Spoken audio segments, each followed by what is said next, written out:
Through the little screen of phone, I entered into the world of education. After that year, the pandemic ends and I can finally go to school and meet my friends.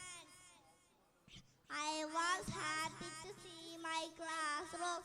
It was beautifully organized.